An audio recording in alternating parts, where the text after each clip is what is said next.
plus faire mes selles par mon ventre. Je ne peux plus contrôler la sortie de mes selles. Il y a mon intestin là qui a été débouché sous mon ventre. Les selles sortaient sans contrôle.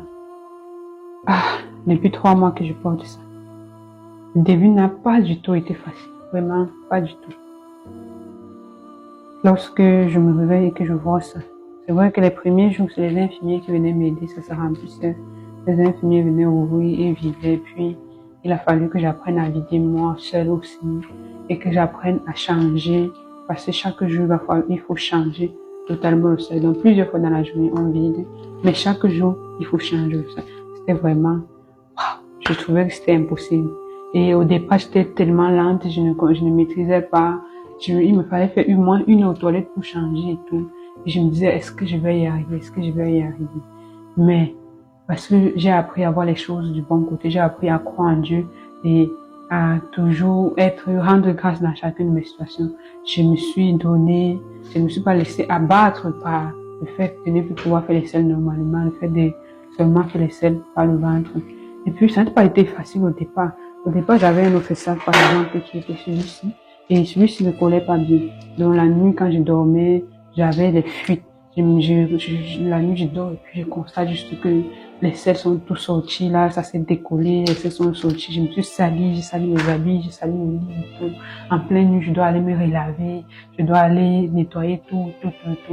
Vraiment, il faut être très fort pour vivre des situations comme ça. Et parfois aussi, après les boutons sont sortis autour de mon intestin et puis c'était vraiment pas facile. Mais heureusement que je suis suivie par une bonne stomithérapeute. Donc elle m'a aidé, elle a changé. On a vraiment testé plusieurs, mais finalement j'ai passé de ceci là, de ceci. Et en plus ceci était transparent. Tu vois les selles ici à l'intérieur. C'est vrai que ce n'est pas la forme des selles puisque c'est au camp pour moi sort liquide, vraiment comme la bouillie d'un bébé. Mais quand tu vois là, c'est moche. Elle a changé ma donné ceci qui colle très bien, ça c'est la partie qui colle. Et puis ce n'est pas transparent, on ne voit rien. Donc c'est ça que j'ai aujourd'hui. Et je connais déjà comment changer. C'est plus rapide maintenant, c'est plus facile maintenant. Voilà, j'arrive aux toilettes, je me lave et puis après, je prends le spray, j'enlève, je décolle avec, puis je nettoie. Et puis j'ai changé rapidement. Voilà, je me suis fait après 3 mois. Et c'est vrai que le mien est temporaire, ce qui fait que ça me donne encore un peu plus d'espoir et plus, je prends les choses plus facilement. Mais même si tu as un handicap qui est définitif, il faut apprendre à voir la vie de bon côté. Il faut apprendre la vie de bon côté. Il faut voir les autres avantages que tu as. Il faut voir les autres, voilà. Et le simple fait d'être en vie.